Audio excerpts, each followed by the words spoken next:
welcome to the Tuesday, November 21st Park Board meeting. Abby, please call the roll. Mr. Emmerich? Here. Mrs. Westfall? Here. Mr. Harrelson? Here. All members are present. Thanks. First item on the agenda is the approval of our previous Park Board minutes. Are there any additions, subtractions, or deletions to those minutes? If not, can I take a motion to approve?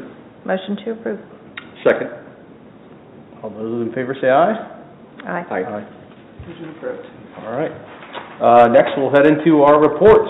Mr. Drake. Good afternoon. Nothing to add to my report. I do want to wish Evan Tamplin, he's one of our newest laborers. We hired him earlier this year. He transfers out effective next Monday, the 27th, to utilities. So he's going out to the utilities department. We wish him the best. It's been great to work with him. He's been a nice addition to our department, and he will be missed. So just want to thank him for his service to the parks and wish him the best in his new endeavor. So. Is the position, the thought then you're going to backfill that, or what happens? Yeah, so it's a labor position. I was just talking with Mr. Seiler here. We may have a few more prospects on our current list, and then I think Civil Service is looking at scheduling a new eligibility, new test for eligibility. So we're actually going to have 2 labor positions now coming open very soon. So we'll be looking to fill both of those. Awesome. Any questions for Mr. Drake? No. Mr. Seiler. Good afternoon. Hey. Good afternoon. I don't really have anything else to add to my report unless there are questions. Just saw the addition of a couple more concerts recently. Adult hockey league's coming up, and then skating is open right now, right? So. Yeah, primarily public skating sessions around the weekends, and then over the holiday break, Christmas break, we usually add some sessions during the weekday afternoons for families. And actually, for the Thanksgiving break tomorrow afternoon, we have one at 1 to 3:30 p.m. So Okay. try to take advantage of some of those days when the kids are out of school and give them something else to do with their families. Yeah. So I'm asking the question. I'm gonna yeah, kill some time. So, anything else for Mr. Seiler? No. All right. Mr. Boer. Good afternoon. Hey, how you doing? I'm well. I don't have anything to add, but if there's any questions, I'd be happy to answer any. So just everything's kind of slowed down and kind of getting into that winterized mode right now? Yeah, I mean, obviously we're still open 7 days a week. Pretty much all of our, most of our mowing is done, but we'll still do as needed at this point. And then, just kind of gearing up towards our simulator leagues that'll start in January, so starting sign-ups for that this upcoming week.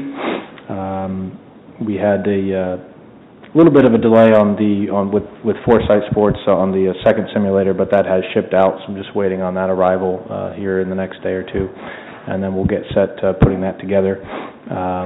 But other than that, all is well. So it's going to be 2 active simulators at all time, or is it one and you bring the other one in based off of the... So we'll have, the second one we'll definitely use throughout the winter months for league play specifically, so that we can run 2 of those simultaneously for leagues. And then we will, the second one is, we'll take that down throughout the summer months and leave 1 up for anybody that would want to use that during the summer months. But we'll take the second one down and store that so that we have enough room for banquets and more so on the food side, just spatially. Yeah. Any other questions for Mr. Brewer? I don't have anything to add from my Planning Commission report. So moving on to old business here. The first thing we have on the agenda is the discussion regarding the draft policies for sponsorships. So, Mr. Titterington, do you want to speak to this? Actually, if you'll indulge us in the audience and maybe flip-flop the 2 items. Yeah, absolutely. We do have superintendent and treasurer from the schools here, so maybe we can address the MOU, the draft first. Let's do unless, that. of course, they want to stay for the whole meeting. That's what I figured.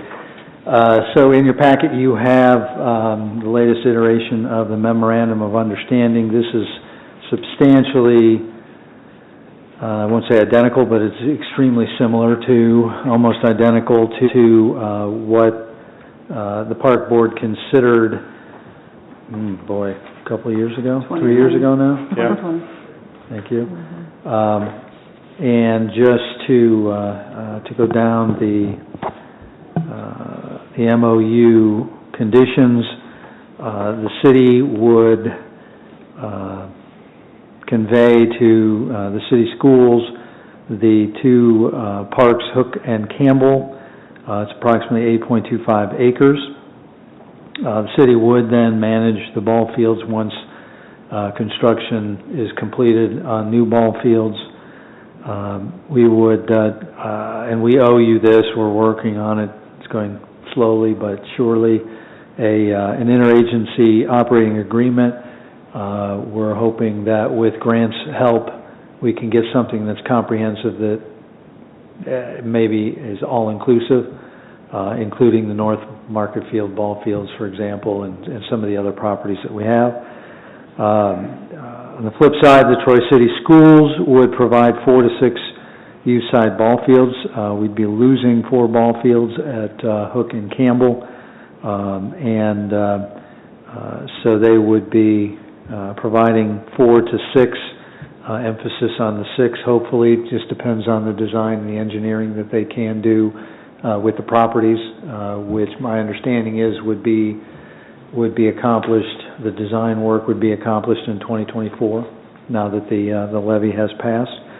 That would include one field at the East Elementary School, which is Cookson, one field that would be the North Elementary School, Hook Elementary School site, 1 to 2 fields on the West Elementary School site, which is McKagan Arthur Road, and 1 to 2 fields as the middle school site at Swales Road, or off of Swales Road. As part of this memorandum, the schools, as part of their project, will remediate and demolish Van Cleve's, Haywood, and Kyle school buildings. They would convey the properties as shovel-ready, including the Van Cleve parking lot and the accessory parcels, because that's a multi-parcel compound out there, if you will, to the city. That would occur no later than the end of 2027 to accommodate their building schedule.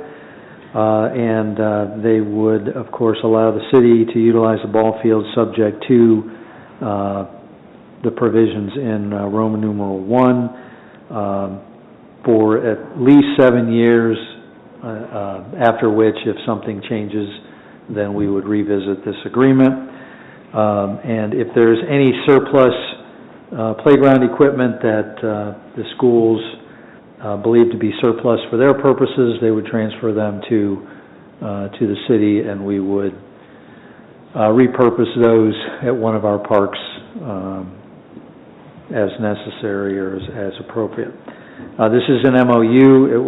We would ask for a recommendation from the Park Board to the City Council, and then we will proceed to get council approval to do that transfer. This is a transfer that is allowed by state law. Specifically, there's a carve-out that allows a direct transfer between the schools and the city, so we don't have to bid it out, we don't have to auction it, nothing like that. Again, the superintendent and the treasurer of the schools are here if you have any questions for them, or I am available as well. And so what you're looking for from us is a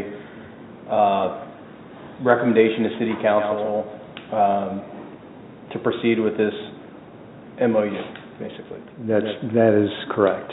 Okay. And at a future date, then, there would be some legislation that would do the actual transfer based on the final agreement that would be crafted. Okay. And then City Council will have the final vote from that point on. They do, and that would include authorization for me to co-sign along with Park Board President and the schools. Okay. Is there any discussion from our side? I know we've kind of seen some versions of this over the past couple of weeks, but I just have one pretty simple question. Understanding that the last paragraph of the first page definitively states this is not the binding final agreement, right? So we know that my question is more of an informational question. Also based upon my being new to the Board of Park Commissioners and not understanding fully which properties, although I believe there are some properties owned by the city versus the Park Board specifically, correct? That's correct. Okay. Are any of the 8.25 acres Park Board specific property, or is that city property just managed by the Park Board? I don't want to give you a definitive answer. I can Okay. email you one. I know we've had that discussion, but, we really ought to laminate a scorecard as to which properties are deeded directly to the city and the Park Board, because it's all over the place. But as a practical matter, whenever we do any kind of disposal of property, these kind of activities between the Park Board and the city, it always goes to the city council. That city council authorization could be, as we'll talk about in the sponsorship, depending on how they word it, authorizing the Park Board to do what they've got to do, or authorizing me to sign something. So it just depends. But we try to keep it consistent regardless of the final ownership, so that everybody's on the same page and everybody is following the same procedure. And there's absolutely no conflict between the Park Board and the council.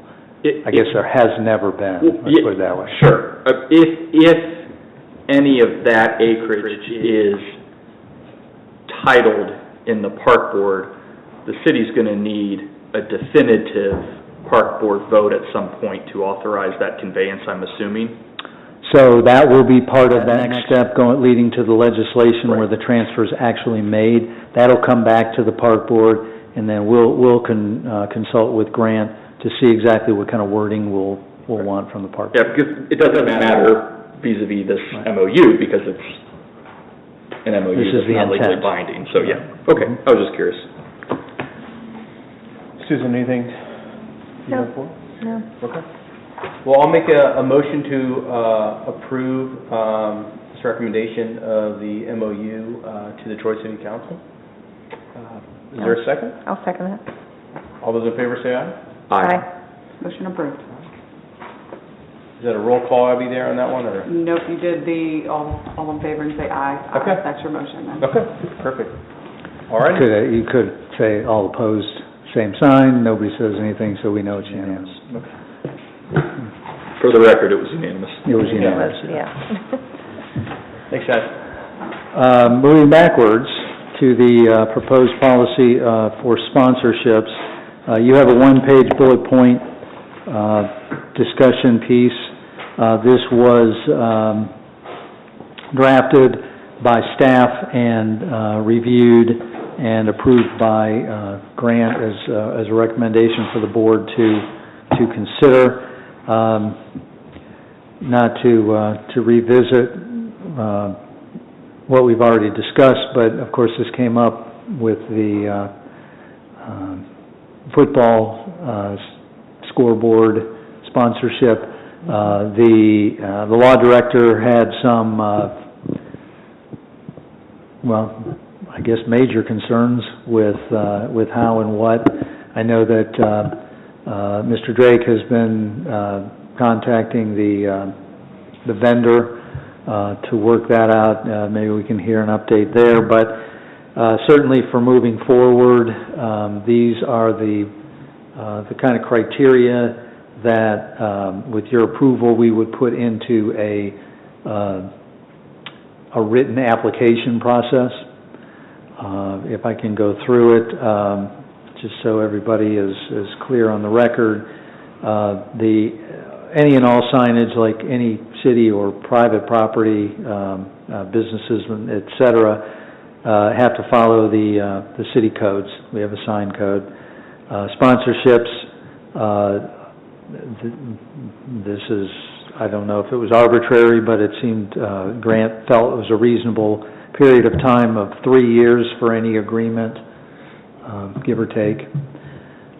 Revenues that are collected for sponsorship are for permanent improvements that will remain with the property. They're not supposed to be subsidizing operating costs of the particular organization. Organizations should not, and it's not appropriate for them to make a profit from the sponsorship. In other words, all revenues or benefits or assets, if they negotiate assets instead of financial remuneration, thank you, must accrue to the city, and I'll come back to that in a minute. I have a question.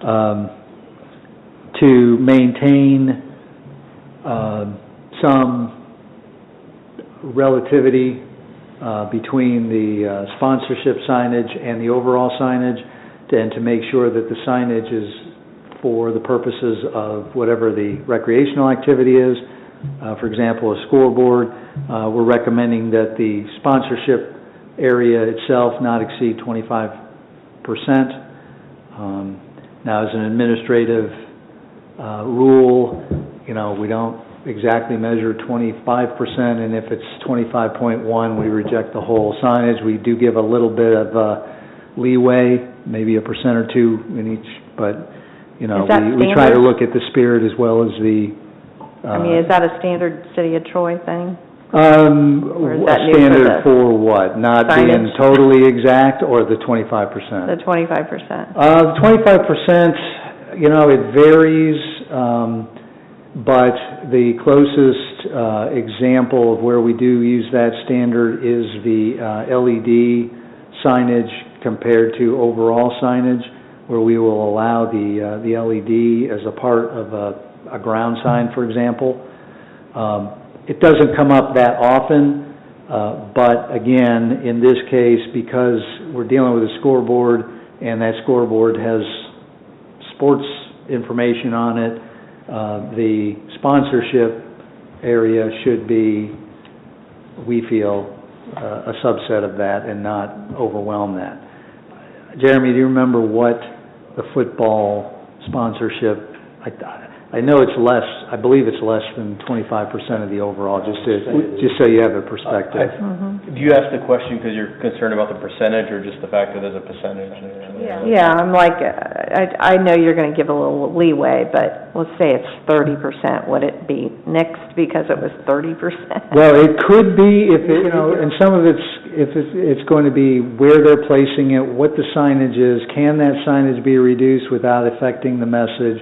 There's just a variety of things, but if we don't have a percentage on it, then we don't have a standard, and we can't hold everybody to that same standard. But my understanding is like the percentage language is pretty standard for an advertisement, like for the contract we just saw recently. So there was some language in there about the percentage of advertisement. So I don't know about the percentages, but at least the language is pretty consistent. And we tried to be fair, looking at the football sign as an example, and that's why I'm certain that their signage was at or below the 25%, or their sponsorship signage, I should say. Okay. Old signage, like, when we deal with obsolete signage, it's the responsibility of the organization to remove that. We just try to make that clear. 99% of the time they get that and they remove it, but every once in a while we'll have somebody, particularly on the business side or a business property that might have gone vacant, and they're not so quick to remove what they need to remove. So we feel that should be in there just so it's clear up front. This one Grant had a concern with that didn't happen with the football sign, is that whenever sponsorships are solicited, they need to follow the city's bidding process, particularly when it's over $75,000 in estimated value, and that value is calculated with at the 3-year or whatever number of years is involved. So, if it's $30,000 a year that that they're expecting to get, and it's a 3-year contract, we have to use the $90,000 figure, and that, of course, puts that over the $75,000 threshold where we have to do sealed bids. But even if it's not a sealed bid, if it's under, then we do have a standard where we solicit hopefully 3 alternate bids or cost estimates, and then be able to pick from one of those. In the case of the football, the scoreboard, we know that we believe that didn't happen. They may have gotten an alternative bid, but it was a loose process. I don't think they knew any better, but we want to make sure that's clear up front as well. It's important that anything and everything that any organization wants to do has to be approved in advance by the park board. That's where the written application would come in with these criteria clearly outlined as part of that packet. We can create an application, have it online so that it's fillable right there online like we do many other applications that we have through our website. So then, where does that application go? So if we say, hey, we have an application process online, you can fill out this information online, does that go to legal to be the ultimate reviewer of that? Or like, where does it go? Who owns that? Once the application is submitted? Yeah. I would anticipate it would go to probably either Jeremy, or if the rec board wanted to adopt the same policy, it would go to Ken. And we can have it directed there, and then it would be pushed up from there. Okay. Yeah. And our staff, in the director's office would help with that process as well. Permitting is always required, particularly when we're dealing with any kind of building code issues. It's important that they go to the county and get whatever permits that they need. They do not have the authority ever to sign contract documents on behalf of the city. That would either be myself or the president of the park board in that case. And as is the case every other time, any improvements that are made on the city property becomes the property of the city. And so that would be clearly stated. And we have the rated G language saying that any sponsorship needs to be appropriate for all ages. So as a practical matter, somebody, if we wanted to run a hypothetical scenario, your organization, we'll pick on the softball association. I have some questions, so I want to include that. So they present a list of capital improvement needs to the park board and say, this is what we'd like to do to the North Market softball fields with a proposed sponsorship plan. The park board approves that subject to the bidding process and, of course, the commitments and the contracts in place that you would also then sign. That bidding process approved by the city, including but not limited to the park board. I'm going to double check this, but Mr. Kerber is saying that the council, like we do every other time, the council always authorizes the bidding process, regardless of which appointing authority it is. In that authorization, they many times, most times, they say, we're authorizing the park board to bid on this. What that means is that once that bid comes in, Grant has reviewed the contract, you sign the contract, and we just move on. The reason that we do that is I believe there's some state code in there and also, and it's related to the fact that even though in this case there's sponsorship funds, there's other city funds in the North Market ball fields. Those funds are general funds from the city of Troy, and so council has to have that authorization ability, if you will. Okay. But again, that authorization is not taking away the park board's authority. It's authorizing that authority and closing the loop with whatever the state code is related to. And I don't have that citation, but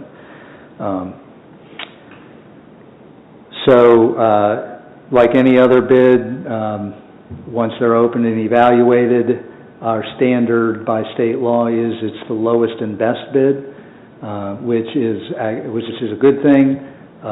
You may have a low bid, but there are questions about maybe past performance, references, some oddities in the bid documents themselves. So it may be lowest, but it may not be considered the best. There has to be a specific reason why they aren't the best. You can't just say, well, we like this one better.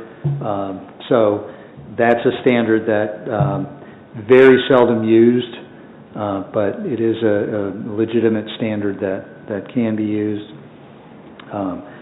The contract from that bidder then gets reviewed by Mr. Kerber, make sure that we've got whatever indemnifications, whatever insurance paperwork, making sure that they didn't slip something in, that's unusual, which sometimes happens with boilerplate contract language. The funds, if this is where it could diverge, if there's a sponsorship where there are payment of funds, those funds would go into Fund 228, which is the Park and Recreation Capital Improvement Fund. That way it's used for permanent improvements and not the operating for the organization. Or if it's, the Pepsi says, yeah, we want the contract for your scoreboards, we'll install the scoreboards as long as we can put Pepsi in the bottom of them. So money's not changing hands, but there is a quid pro quo that's going on there. And then if there is funding coming in, then the CIP gets run through whatever their permanent improvements they want to do. As the money is available, that runs through our capital improvement annual budget process, like anything else, under Fund 228. And then Jeremy would be coordinating those improvements to make sure that they're done to whatever they said they were going to do. And so what are you what are we doing here? We're making the recommendation, or we're...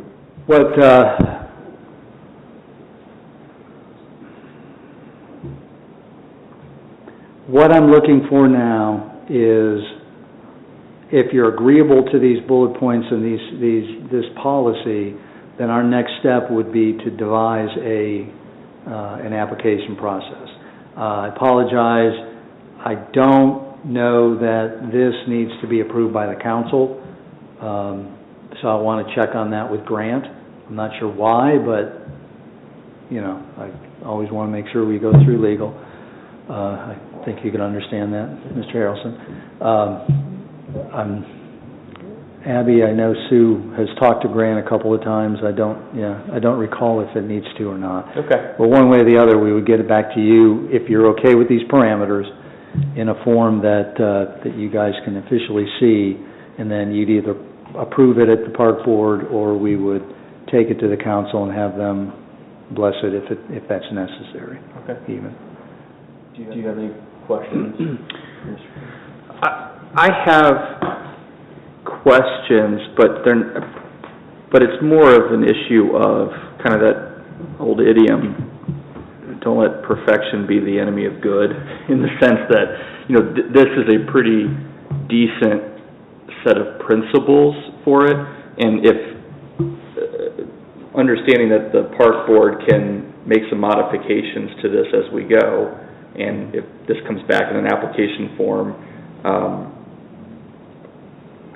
I look at this and this doesn't seem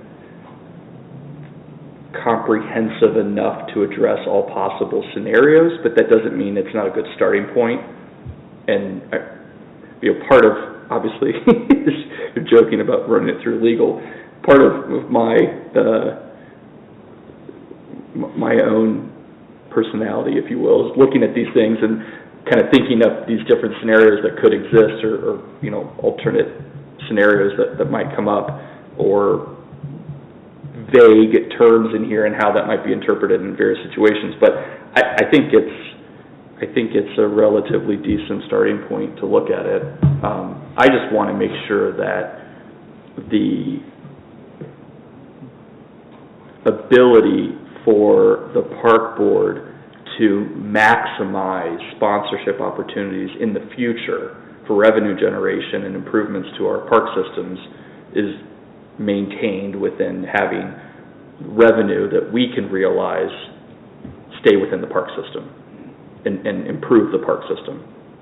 So that's my primary and foremost concern. I think all of these concepts are entirely appropriate with the example, and obviously we've said this probably 3 meetings in a row.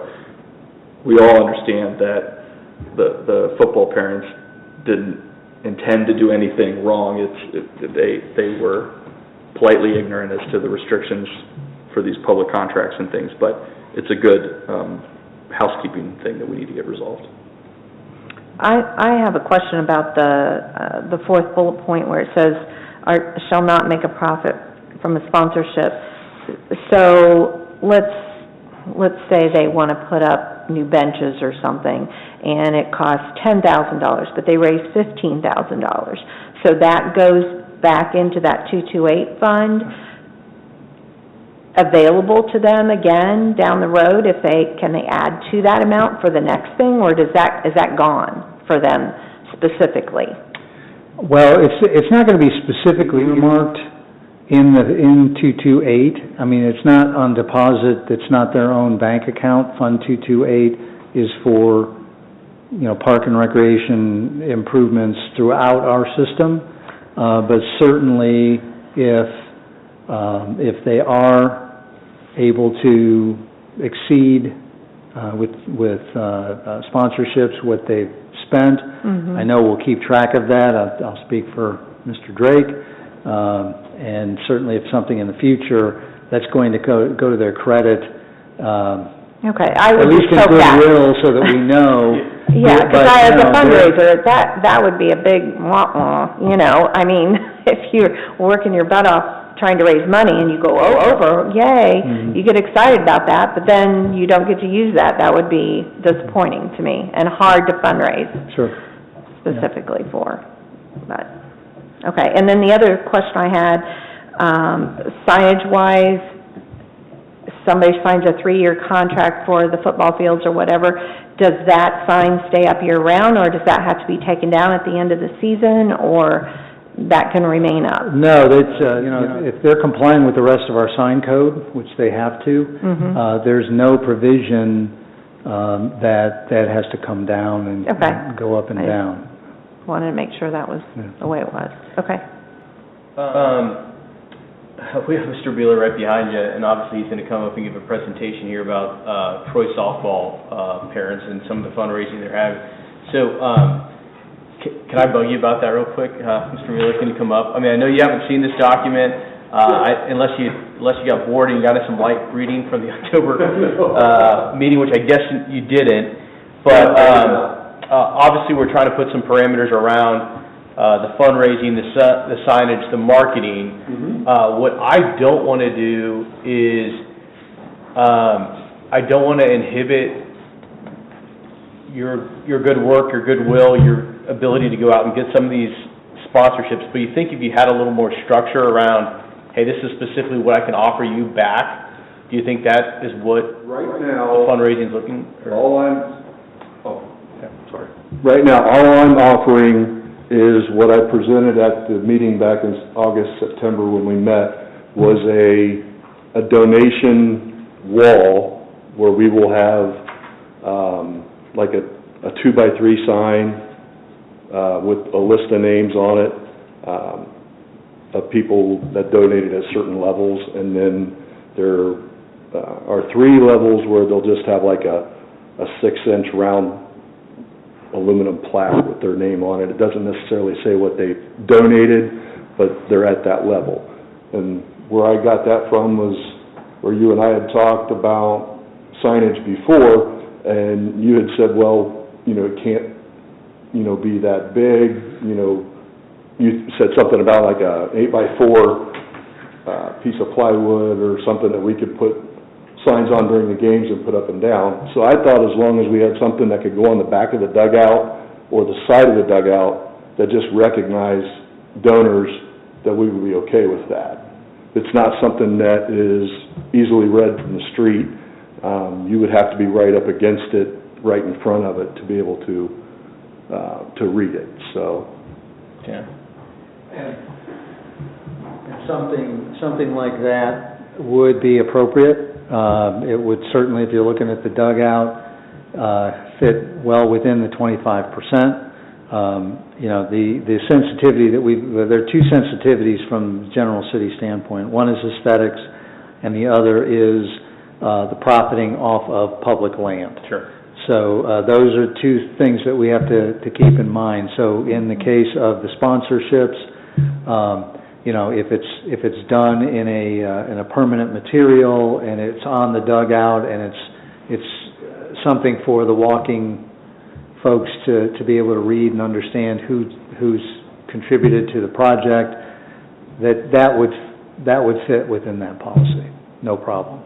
So the 25% would be 25% of the dugout, or 25% of what? Yeah, I don't. It's not clear. Yeah, and we can more clearly define that when we get to the application. But in the case of the dugout, you don't have a bigger sign, and this is 25% of that sign. Right. So in the case of the 25% for that bullet, it's really focused more on the football scoreboard example, where you've got sponsorships around. Which you can read from the street, and you can read from farther away, You can, kind of thing. and so that's where the 25% is more of a sensitivity. Okay. We do, especially at North Market Fields, where it's a very highly visible corner, we're sensitive to being able to read signs from the street, like really big signs. Our sign code does have a requirement. We don't even consider it a public sign if it can't be read clearly from the road. And, we don't take our binoculars and, make sure that we can't read it. It's nothing like that. It's just a standard that we use, and it would be the same thing here as well. But I could see them adding to that year after year and covering the whole back of that, and it really wouldn't detract from aesthetics, I don't think. To Minister Harrelson's point, as I'm thinking this through and what we've done in other applications and policies, is probably want to add some cover-all language. Number one, when they sign the application, they're agreeing that they're going to comply with the policy. Of course, you want to make sure that they sign it. But number two, that, we can put something in here that or in the guidelines, that these are guidelines, that there may be special circumstances such as that one, where in the future you want to revisit and either change the policy or relax the guideline for a particular opportunity, let's call it. Okay. But that would be a rarity, and having the guidelines so that everybody has the same set of expectations, and if they got something super special, then that could be considered differently. Happens very seldom, but it does happen. I mean, ultimately, having the application out there creates the dialogue, has some parameters out there, right? So that drives us all to having a conversation with Jeremy, us having a conversation when someone puts it out there, fills out the application, right? So it's not 100% buttoned up, but at least we have a probably mechanism for having a structured conversation versus a Wild West approach, which we've had Right. past a little bit. Do we have any idea what other, and this is a question I think I asked maybe when Sue was here last month, because I think she was speaking on it. Do we have any idea what other municipalities do in this similar circumstance? It's all over the place. Okay. It really is. There are some that are more stricter, there are some that don't have any policies, there are some that just don't allow sponsorships. It's really all over the place. I can see, this is the double-edged sword of this kind of thing, because as soon as we say, well, it's good to leave it flexible, you've got the potential for a different sports organization coming down the road 6 months after the last one, and they say they want to do this, and we're saying, well, it doesn't really fit our aesthetics for this. Well, you let them do it, and, we kind of end up in that pickle as well. But I don't think it can be such a hard, fast thing when you're dealing with all these different possibilities. I mean, Yeah, I don't know. It seems, well, and There'll have I to be think special circumstances. I think, example of that is the recognition wall on the dugout versus a football scoreboard, right? Yeah. The scoreboard's Right. inherently bigger. Sure. The only way to do a sponsorship is to have a sponsor that you can read from the stands the same way you Absolutely. would read the score. The Absolutely. recognition wall is not designed to be a billboard, it's designed for you to walk to the stands and see the recognition and... Right. Not really an advertisement. I don't think it's recognition. But it's still an incentive, get your name on the wall. Right, there's like another definitional, like, is it a sponsorship, is it a recognition, what's the... Yeah. I don't know.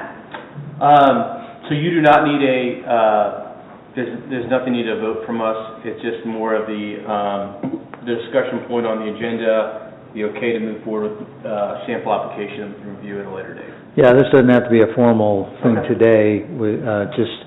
If we have this guidance, we can then turn it into a draft application. I think we all Okay. need to see what comes next. Yeah, absolutely. Yeah. So I think, good first steps, and let's move forward with what kind of that application process would look like, and then we'll probably have to kind of outline what that approval tree is. Like, are you just gonna get, everything how- handed to push you? it further up. Yeah, what's gonna happen here? What are the So, next steps at that? I think it would be helpful to have Grant kind of give us a sort of a definitive, like, structure of this in the decision tree, right? In this situation, it goes this way.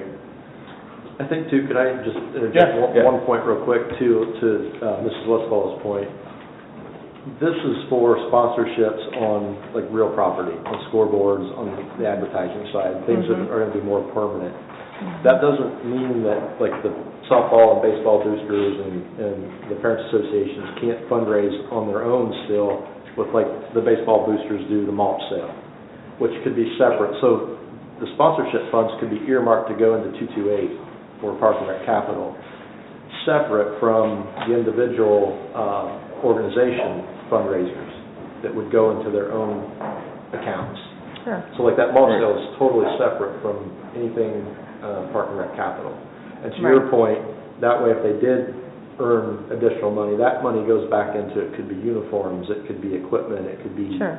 things that they're going to use as a team, whereas this other, with the sponsorships, could be an earmarked thing that would go into 228. So it's kind of still separate.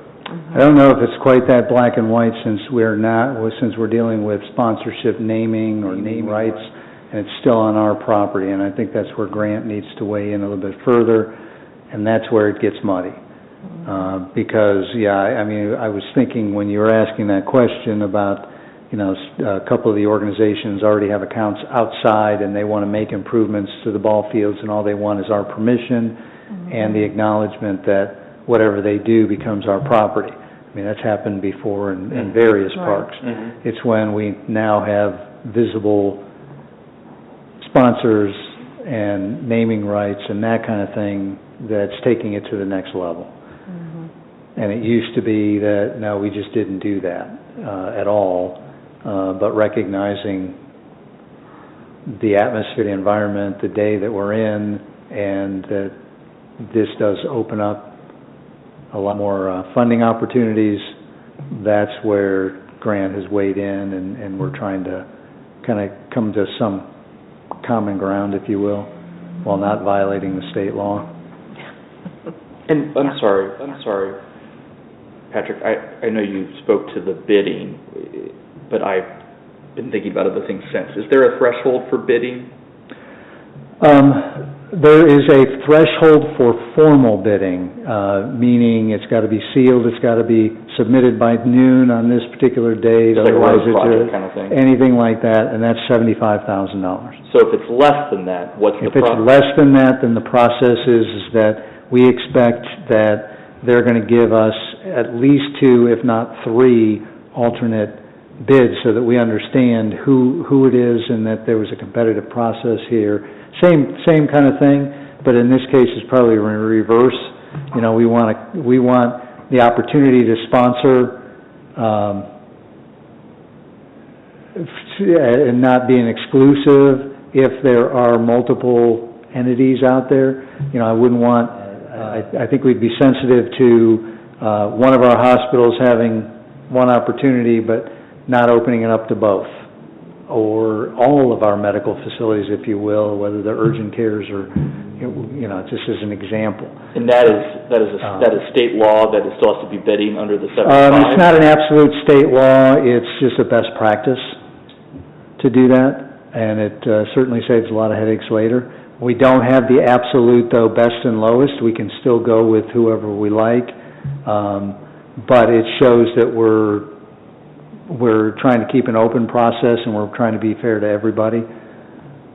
But you have a lot more flexibility when it's under 75,000 than you do over 75. Okay. And that just changed, by the way, 2 months ago with the state biennial budget. It used to be 50,000. before? Yeah, okay. Mhm. So, yeah, there's just, I mean, we'd come up with different Yeah, scenarios we for could, 2 hours. yeah. I mean, Yeah. this will just have to keep evolving, I Yep. think. I agree. Just like any other policy. Yep. We'll think we have it solved, and then something will come up, and we'll learn a new lesson. Well, Okay. thank you for that. That was a long discussion process, so we appreciate it. Moving on to new business, winter golf rates. Kyler? Yeah, so if you remember, last month you approved instituting 3 separate rates instead of 2, wherein we would have what we would deem a shoulder season that would run from October through, mid-October through November, and then pick back up again for a month in March, and then our regular season would go from April through mid-October. I have to apologize, I meant to, or it looks like I did not include in my report, I must not have scanned that page that included those rates on there, so I apologize for that. But it is essentially the same, and we can wait to approve it at the... I have a December 1st through February. Yeah, I think Oh, we have separate, it. okay, sorry. Yeah. I was looking here and thought that it didn't get included, so my apologies. So yes, that is very similar to what were considered our off-season rates before. So instead of calling it, regular season and off-season, we now have a regular season, a shoulder season, and a winter season. So, any questions that I can answer there for you? No? The board wish to take any action on this? I would say motion to approve the winter season rate. Second. All those in favor say Aye. Aye. Thank you. Opposed? Sorry for my own confusion. All right, next up, Mr. Wheeler, talking about the Market Street softball field renovation project. So, I am Scott Beeler, and I believe that Jeremy has given everybody, I'm not gonna go through this thing page by page. I assume that you guys have, read through it for the most part. I'll just I had asked Jeremy what, the park board was looking for, and he had given me a couple of questions of what you guys, you wanted, specifically, what are we looking for, short-term, long-term, and where are we, is basically, what he said. I do have a poster here, if you guys want to look at this. So it gives you an idea of what we're wanting to do. So, from when we met with Patrick and Jeremy and Ken and Mr. Emmerich back in August, September, we did include the ramp going from the parking lot over to the raised seating area. So, you know, that added a little bit of scope to our statement of work, but we were happy to do it. We thought it was a great idea, so. What are we looking for short term? Basically, we're just looking for approval to start digging. We've got our materials purchased for the block walls, the footers, everything's ready to go. We have everything we need. We're just waiting on our zoning permit. In here it says that we had received it. I think what it is we may have paid for it, but we haven't got it yet because I forget the gentleman's name in zoning. Austin, I don't know. Yeah, he's waiting on either your approval or somebody's approval so he can give that permit out, I guess. Does that? Is it our approval? I haven't seen anything. I don't know if it's on the planning commission agenda either. From what I understand, we need to get through this process with the park board Okay. first before it goes He goes, further. takes a look at it, okay. Okay.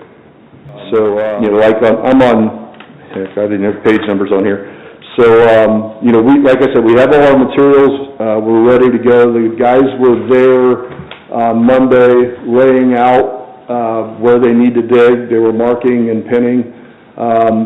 We had some trouble with didn't show up to mark. I don't know if, Jeremy, we were able to get anybody out there or not. Not yet. We have to give them 48 hours. Okay. 48 business hours. Okay. So that should be done tomorrow then, because I think they called late Monday. So, but that's basically what we're looking for. Short term is just the ability to start digging on phase 3, which is what you see there minus the press box. The press box will not be going in at this time. That's going to be later. Scott, were we still looking, so you're talking about going ahead and actually starting construction now rather than, I thought we were talking about after the spring 24 season. And what I had said in that meeting was if we get enough funds and I'm comfortable where I think we're going to be okay, then I'd like to get started as soon as possible. But I didn't realize, or I didn't think that we were going to be able to, in that short of time, get going. I always want to say Up North Construction, but it's Countryside Construction North is the name of their company. They are donating all the excavating of the footers. They're not paying for the concrete, we got to buy that. And we're working with Ernst Concrete for that. They're giving us a pretty good deal on the concrete. So everything from the standpoint of digging the footers, getting the footers poured, getting the block up. We've already paid for the cinder blocks, all the material for the mason. The mason gave us, I think his normal price was like $3 a block, and he gave us a deal at $1 a block to lay it. So we've got the money for that. We've got, I don't know if you've been by the field, we've got all the gravel there to fill it in once we get the block up. And then it's just a matter of, you know, raising the rest of it to put down the concrete top or the pad. So, which is, there again, the concrete finisher gave us a pretty good deal on the square footage. It was about half of what his normal costs are. So we're confident that we're going to be okay to get this done. The only thing right now that I would see that's gonna be a hangup would be we're working with a fabricator for the handrails, and I'm not happy with where he's coming back with his price, so we're looking at alternate, types of things that we can do there. So, that would be the only thing that would keep us from being able to use it in the spring, because since it's gonna be 42 inches high, you have to have handrails. But I'm looking at using pressure-treated lumber for railings and that sort of thing, so. So just real quick to kind of summarize where we're at before I have some questions for you and Ken. So hypothetically, if we said, hey, let's move forward today, you would get the new cinder block, new dugout, the handicap access, netting? That would be in another phase. Okay. The netting and the press box are not included, and that dugout is not a new dugout. Okay, so that's the existing, so it's really just Just the ramp and the seating area around the fence. Okay. Timeline-wise, I know, to your point, we kind of discussed some other times, because the field is used and it's park property, right, could be used by multiple entities, like, is that going to be a issue with, or is that something you guys want to review first, or do you? We typically don't have the need for it until they're done with their seasons. Okay. Generally like early May. Probably have more of a chance to impact your season than Right. would ours. And our goal is to be done by March 29th, which would be, I think that's roughly a week after our season starts. I believe our opening day is that Saturday before, so we would have to have, if they don't get it done by then, we would probably have to have a few games without being able to use that area. But I'm fine with that. I think we have 2 home games scheduled for that week. And shame on me, because I don't know this, like, you're responsible for those contingency plans, finding this, okay. Yeah. Well, continue with what you were saying before I say yes. Well, finding a different location if for some reason the field is not timelines. What we would do is, we would have it, we would use caution tape to where nobody would be allowed up on it, and they would just have to find other places to sit around the field, so. Okay. Thoughts on the revised timeline, because I know you're executing a lot of the day-to-day. Yeah, the only hang-up I can see maybe could be AES. When I met with their field guy, I'd given him the spring of 2024 Yep. kind of date. So I'll follow up with them tomorrow to see how soon they can Okay. get And, it. He didn't give me any kind of definitive. okay. The light poles, there wouldn't be any light poles that would have to come down for this. With our original design where it had that switchback ramp, that's when we would have needed to take out a pole. Oh, so with this, okay, Straight. so with that, Yeah. new ADA ramp coming off the parking lot, we don't have to have that switchback. Right, we don't have to have that pole removed now. That would, now, I'd like for the lights to come down, just because Yeah. if the rep finds them too dangerous to play a game down there. We're working with AES to get those Yeah. down. Just that timeline has to change, so, yeah, I'll definitely need to follow up with them and see if we can speed that process up. The other piece of that is we really need to go ahead and get that, at least that pole in that vicinity down, so that we don't block, the ability to get bucket trucks and equipment to that pole. We're working with Ernst to use a pumper Okay. to pour the concrete for the footers. I think it was like a $500 charge. If he says that he's not willing to give us one for free, I'll donate $500. We'll still have to be able to get So. AES's, Oh, you went, and the city's bucket truck in there. okay, Because the AES is responsible for removing the transformer and the distribution line. yep, And then the city's responsible for removing the pole. So Okay. So we'll need both, 2 different pieces of equipment in there. okay, So I can follow up with them tomorrow and see kind of where we're gonna be on okay. that. I do know when they were marking it out on Monday, there was only about that much asphalt on the right side of that ramp that they were gonna be cutting out. Okay. So you still have a pretty good chunk, but Yep. make sure that, and I don't know, I know you guys had talked about at that meeting earlier this year about putting in another service ramp down towards the bathroom or something, access ramp down there. Yeah, I think the drawback, well, there's a lot of different things to consider there. One drawback is we lose another parking spot or two to do that, or we can still access that area from the back of the field. Right, So I think for now, probably that's what we'll continue to do. okay. So, moving forward then, that's pretty much it for, short term. Long term, really, I'll work with you guys however you want me to do it. You know, a lot of the stuff that's coming up with like the new backstop netting that we want to put in, backstop padding, that's just drilling a couple holes and hanging the stuff on the brick wall that's there.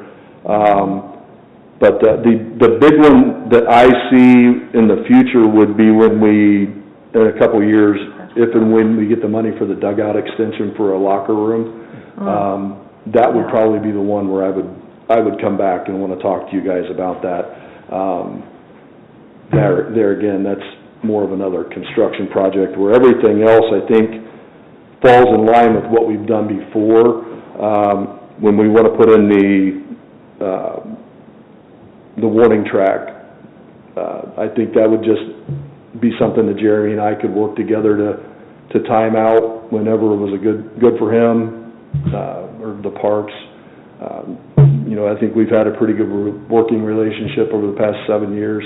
The bleachers would be something that, they are a C-frame bleacher, that we've made sure that the concrete is gonna be the right PSI for the type of bleachers that we're ordering.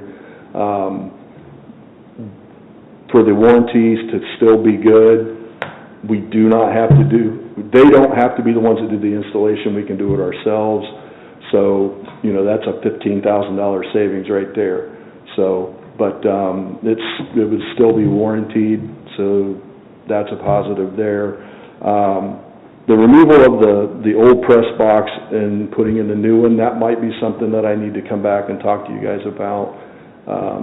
It's pretty straightforward, but those are the things, long-term, 7, 8, and 9 are the ones that I think would be the ones I would need to come back and talk to you. 5 through 6, or 4 through 6,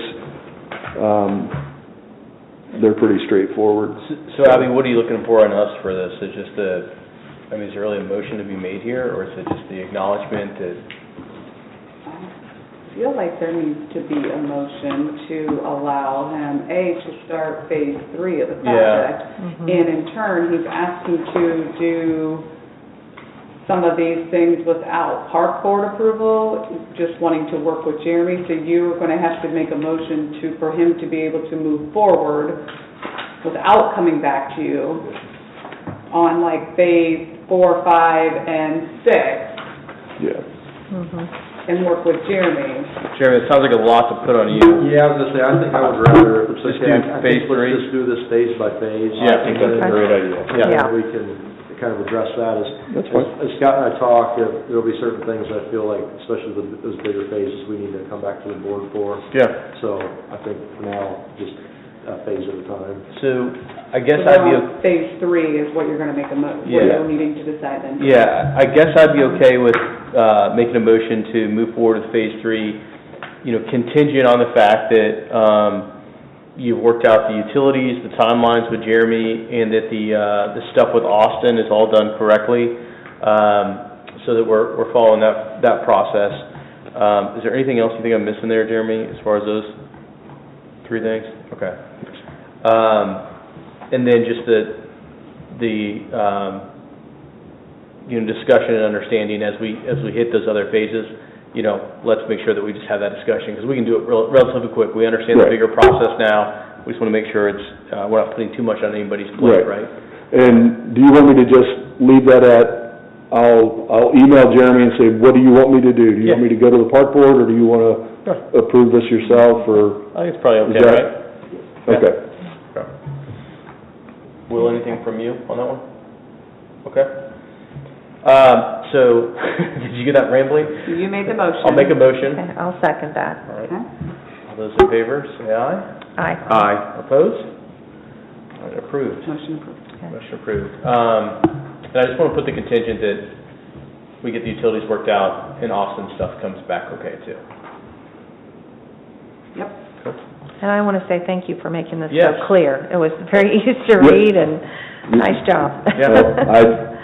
It's what I do for my job, so Okay. working for Wright Pat, so you gotta make it clear. You'd think the people are smart, but.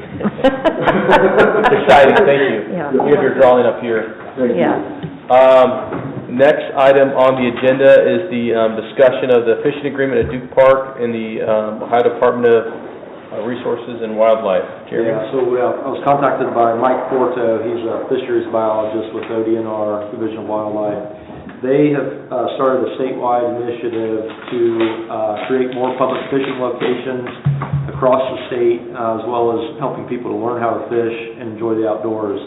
And what they're asking, they did a similar agreement with Sydney Park System at Tooele Park, and they're asking if we would be interested in entering into a fishing agreement for the pond at Duke Park. And as part of this agreement, the biggest caveat to the city is that they would stock rainbow trout in that pond annually for as long as the agreement is in place. The agreement can be broken at any time by either party, the state or the city.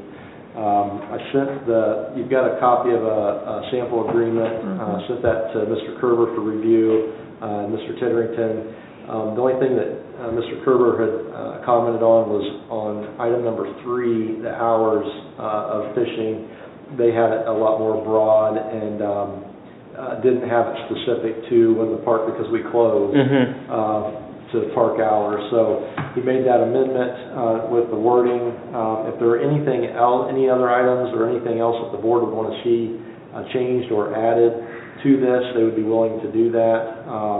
They're very amendable to what each municipality or jurisdiction would like in the agreement. The only thing, the biggest thing to point out though right now is that so Duke Park, Kings Chapel, and Carriage Crossing are all ponds that we own, and residents currently do not have to have fishing licenses to fish those ponds. If we enter into this agreement, that Duke Park pond would then be required to fish in there. You would have to have a fishing license. The good part about that is right now, people can come and fish and take whatever they want out of our ponds. They can fish them until there's no fish left. Under this agreement, bag limits or daily catch limits would have to be enforced according to state law.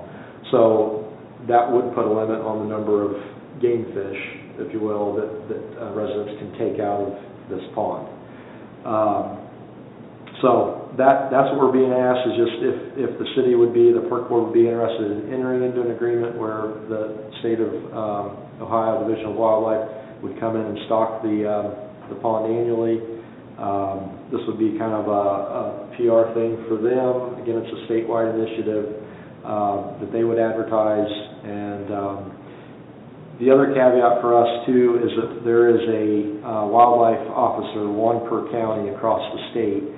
And our Miami County wildlife officer would then start to patrol this park just like she does, or this pond just like she does any other state water within Miami County. So it's not to say she's going to write a ticket every time she catches somebody there fishing without a license, but she can patrol it. She can enforce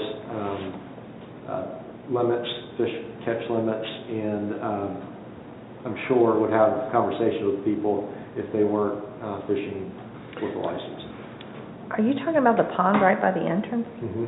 The small pond at Duke Park. That seems crazy to me. I was surprised I was even contacted by him that we even made it on their radar. But this is, like I said, kind of a expansion of an ongoing program that they've had. They've been doing on state-owned waters, for a long time. and are now looking at smaller bodies of water across the state to do these kind of things. So, they would be responsible for checking fishing license and going through that process? Yes. They would not be responsible for anybody in the Parks Department, anybody in the Detroit Police Department, anything like that? Correct, yeah, it puts no burden on the city to enforce any of that. And then, I had the same reaction as Susan, the Silver Pond, as you, Yeah. I mean, when we talked about stock trout, so we're gonna enter into this agreement for 3 trout, like, do we know, like, Yeah. in here? I don't know how many trout they're talking each year. We could certainly find that out. We don't have to worry about day limits. Yeah, just kind of worried about, you know. Well, and I'm thinking, what I see, because I'm there a lot, Mhm. I see kids and their dads or whatever. I'm not seeing, I mean, it's talking about motorized Oh, yeah, stuff. And I'm that's- like, people aren't fishing there for... That's for the larger bodies of water for the Fish and Wildlife employees to patrol if they needed to, for the bigger bodies. Obviously, they're not gonna do that in the Duke Park Pond, but that is in there for those bigger bodies. Is there any compelling reason to do this, in your opinion? I mean, I'm not opposed to the idea of I just hate to When I see first somebody heard not it- be able to take their kid to the Yeah. pond and throw a little kid's fishing pole in there. Oh my God, you gotta have a license and... Keep in mind, in Ohio, a person 16 and older need a license, so kids can still fish Right, without but an There's annual a fishing dad that's license. gonna be there, or mom. When I first talked to this guy when he called, I actually thought it was a pretty cool idea. The idea that we've got the Division of Wildlife wanting to enter into an agreement with us to come and stock rainbow trout, where else, we don't have a lot of opportunities, close to us at least, to even fish for rainbow Yeah. trout. And I like the idea that we do get some additional law enforcement presence in the park occasionally through our state wildlife officer. I think those are the 2 biggest benefits that we would. Is this the only eligible pond we have? I did not talk to him about, when he first approached me, I thought about Kings Chapel even more Yeah, so than bigger, Duke right? because it's bigger. But then also, I think Duke probably gets more, there's a lot more More foot awareness to traffic, yeah. that pond because Yeah. of its Mhm. location. I think the thought process in the trout, like, I think that's an attractive option to say, hey, you have that in there, and this is something we offer, sounds really good. I am concerned about the fishing license and, you know, because there are people that use it now, right? Mhm. That's the only thing that, Are they gonna put a sign up or anything that, Yeah, so it would have to be, signage would be a piece of it, and then, obviously, we would have it on our website and social media to explain the whole process of what that agreement entails. I'd say if we can cancel it a year from now, I'd say we go for it, we give it a shot and see I'm what happens. opposed, but you can vote for it. Um, I just think it's gonna be a deterrent for families to bring their kids to that little pond that's a little safe place to, you know, keep your fishing pole in the back seat and go down there and throw it in.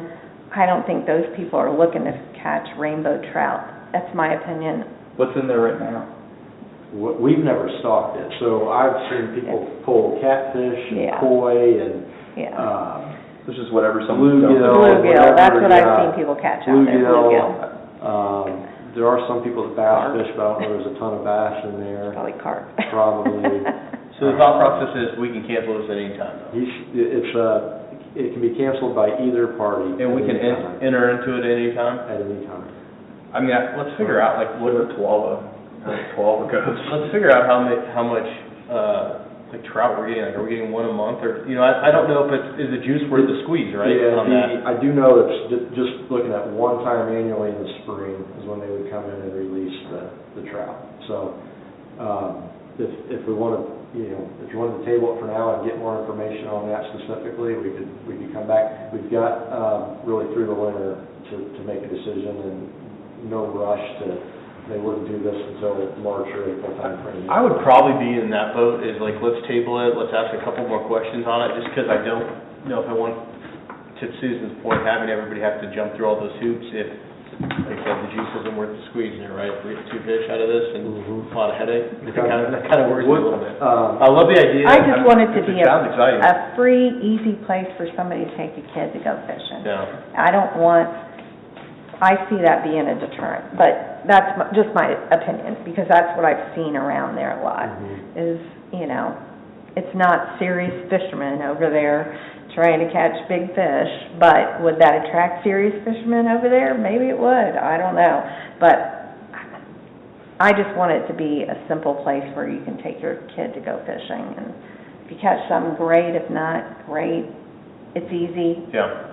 Are there any specific questions? So how many trout per year? Any other specific questions? Are they gonna pay for signage? Are we Signage. paying for signage? Okay. Because if we do it, we owe it to the public to at least put something up that says, hey, guess what? You have to have a license Yeah. to Yeah. fish here. Okay. I mean, I don't know.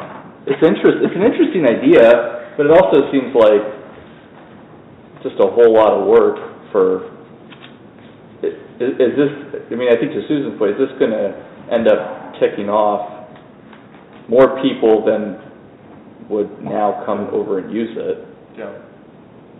It's kind of in the boat Yeah, I'm in right now. Juice worth the squeeze.